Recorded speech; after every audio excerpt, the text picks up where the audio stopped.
suppose we went through a couple of very narrow defeats. So we've been on the flip side of that coin not too recently, and I think that's what's driven the squad on hugely.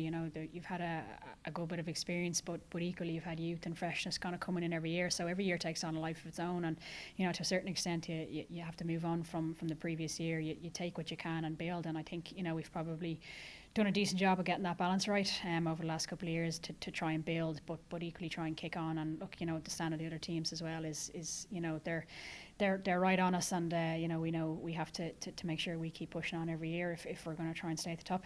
And ultimately, if you are champions, it creates a massive target for your back, doesn't it?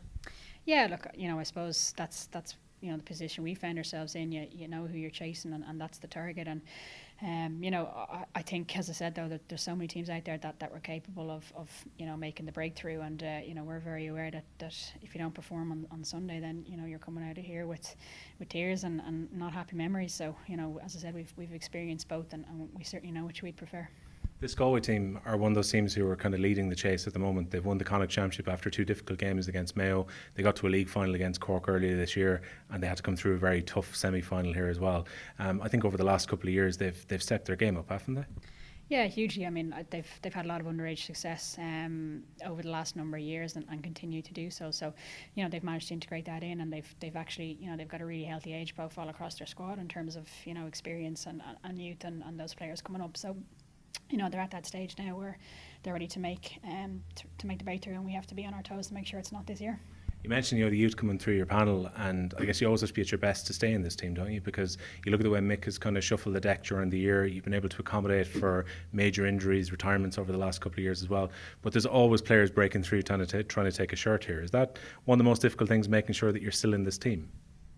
Yeah, I mean, you need that in a squad, you need that in a team, and I think we're Tuesday out, and if you tell me to pick the team now, I could probably pick 3 or 4 different versions of it. So I think it's a really healthy place to be in, and we've managed to kind of blend new players coming in every year and kind of still hold a little bit of experience, but. I know from the last few years, it's been great to get that energy, that enthusiasm, that you coming into the team and really pushing. And we've huge faith in our finishers that they're going to back up, trying to get onto the pitch and finish the game. I suppose the trick has been to try and finish this year as strong as you possibly can as well, because there was a bit of experimentation during the league. You still, I'm sure, would have loved to have retained your title. Then you came through a Leinster Championship final, which your first half it didn't click, second half it did. And then you came through a couple of good wins in the group stages before getting a really good test against Cork. That game against Cork, was that important to, I guess, get things stepped up ahead of the final as well, as much as coming through it, getting such a difficult game as you did? Does that actually help maybe sharpen things ahead of a final? Yeah, I think, as you go through a competition, you're hoping that you're on the up, and we probably were a bit patchy in some of our earlier games, and even in the semi-final, there was certainly times in the game and areas of the game where things tapered down or didn't go to plan for us. So we've had 3 weeks to try and make sure that we're coming up a level, and I think you need to be stepping up for every game, and we know that that's going to be the case for the final as well. Goals made a big difference here in that semi-final. You've been working goals really well during the year. I saw a couple of your group games on TV, and goals have been important in some of the matches that you've come through. Is that something you're conscious on, trying to create chances to actually get goals in front of goal? Because last year here in the All-Ireland final, they were crucial too. Yeah, I don't think it's something that goals at all costs. I think it's just trying to get the ball to the right person at the right time, and in the right position. And if the goal is on, then absolutely you want to be clinical, you want to be crucial, and it's goals can win games. So we'd really emphasise that no matter who finds himself in that position, that they're able to finish. But equally you want to keep the scoreboard ticking as well. Special occasion to come here to Croke Park. Was it nice to get a run out here though, in terms of the semi-finals, rather than having to wait 12 months to play here in a championship game? Yeah, I suppose we were lucky to have a couple of league games in Croke Park as well. So that's nice. As I said, any player wants to play in Croke Park, wants the chance to play in the surface there. So, the semi-finals, it was great to get that bit of experience. And I suppose, for the players, the younger girls that maybe haven't done it before, haven't been in a final, it's as close as you can get, I suppose, to preparing for a final in terms of match day routine. So, yeah, it was great to get in, and I think it was a big boost for the game to get the 4 teams in. Mick was saying earlier it makes no real difference the fact that the men's final has gone to a replay and they're playing here on Saturday. He's hoping that it'll actually be a case of Dublin supporters will make a conscious effort to try and go to both finals. I'm sure that's something that you'd be trying to encourage them to do. Yeah, it'd be nice, I suppose. It could be a great weekend. In terms of the buzz and the colour and the energy that'll come to the city from the men's game. So it'd be nice to think that might, roll over in terms of people getting out to see our game on Sunday. But, we want them to come out to see a good game, to enjoy it, as opposed to feeling that, it's a second class citizen to what happens on Saturday. And, we've prepared as best we can. I'm sure Galway, are going to come with a huge performance, and we're hoping that we can match that, and that, as a result, the game will be a good game. In terms of not being second-class citizens, the fact that you got the extra games here in Croke Park this year, the fact there was an intermediate weekend across Nolan Park, the fact so many games have been televised this year across league and championship as well, it has been a really good time in terms of female athletes actually getting coverage this year, isn't it?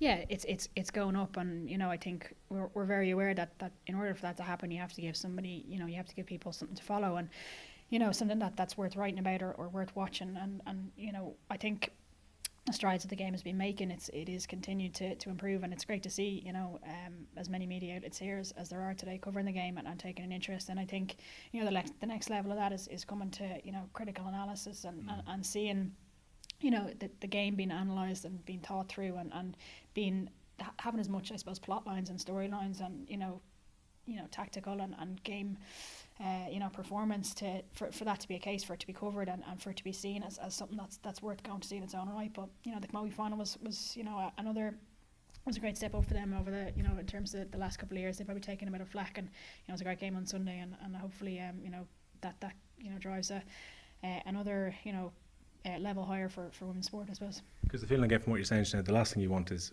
patronising coverage. This is about getting coverage which is on a par with what the male equivalent games would get. Exactly, yeah. I mean, you read articles like, even I suppose coming up with the replay, there's probably an article in the news every day around the final, a different aspect, or analysing looking back or looking forward and everything like that. And look, there's so much knowledge about the game out there, and in terms of the men's, and I think if we can carry that over a little bit into the women's game, you'll get the stories, you'll get the the aspects, the coverage improve, and when people have something that they're watching or they're looking out for in a game, then they're more encouraged to tune in and see how it turns out. Well, one of the things I find intriguing about your team is that kind of continual pursuit of excellence, and you're trying to run titles off in successive years. I think it's easy to get hungry if you've had disappointment the year before, and then you know what you're building back towards. You guys are having to stay at a very consistent level. Is that a difficult thing to do, to have that kind of consistent hunger to want to come back each year to try and lift the cup each year? No, I think every year does kind of stand on its own in terms of you've different players coming in or out, as the case may be. So it's a different energy. It's a different setup. It's a different focus. So I think that's it's positive for how the team develops and always wants to see. It's about pushing ourselves forward and what we can improve on, as opposed to kind of looking back as to where we were. Some of the players have been talked already talk about visualisation. When you're out there in the field, do you think about kind of your routine, where you might be taking frees from this weekend, the idea of maybe having to step up to take another penalty this weekend? Is that something mentally that you would do on the week going into a game? Not for me particularly, I suppose, in terms of picturing being out there. It's, I suppose, when you find yourself out there, it's actually, for me, it's that I've been in that position, back in DCU, knocking them over the bar or practicing penalties or whatever it is. So I don't think it's about changing anything in terms of visualising a different scenario. It's just kind of having that experience drawn, that you've put in the work and you've been there before, and you've got a result, or you've nailed a free or a shot, a goal, or whatever it is. As captain, you've had, I suppose, the luck of being there over the last couple of years as the leader of this group. When it comes down to All-Ireland final day, will you do much talking with the team on the final day, or how does it work for you on a personal level? It kind of just depends, I suppose, on the vibe. Like, we'll obviously do a lot of work this week leading up in terms of covering off all the sort of final elements to it. So at different times it'll be different words or that kind of thing. But no, in general it tends to be I take a back seat unless there's something very obvious to be said, which which isn't usually the case. I mean, the girls are very self-led, and management do a great job of developing that in terms of a culture of a team. So no, it's more just kind of keeping the finger on the pulse, and no, I don't think there's too much to be said. The girls are very, very driven, and the final words are usually pretty there's not too much to be said. And I suppose, look, even for those ladies who have been involved for the last couple of years in terms of senior, they would have played though under 21 and minor finals and so on as well. So the idea for them about big game occasions, they know all about this, don't they? Yeah, there is a lot of experience, and a lot of those girls. I think when we made the breakthrough in 2017, let's say after a number of years since our first title, they'd all there was a good chunk, 6 or 7 of those that had won a minor title together, 10 years previously, and sometimes that's how long it takes, to turn that underage success over into seniors. So, it was a long road, and there's a lot of experience there that they've taken in, and just there's that, I suppose, attitude and that willingness to keep going and to keep pushing as far as we can. I guess one of the tricks you've been doing a lot of analysis during this week on Galway anyway, but from what I've seen of their games against Mayo that were on the TV, you got to try and stop their running game this coming weekend. They're really good at actually transitioning the ball, and they don't rely on long kick passes forward. They're more than happy to move the ball quickly from one end to the other. Yeah, I think they're very happy to mix it up. They kind of play what's in front of them, which is the hallmark of a really good team. They're not set in a pattern or a structure. They kind of, they're well able to hurt you if you let one aspect, if you let them into the game in anywhere. So yeah, they're very good kick passers, I suppose. Galway they're naturally footballers out there, and they play the game in the right spirit, and they just go for it. And I think from defence right up to their forward line, they've a lot of threats that we'll need to be very wary of. Last year, 50k came through the turnstiles. I think 40,000 or up is the target for this time round. I'm sure you're hoping as players that a big crowd are going to converge in here for the 3 finals on Sunday.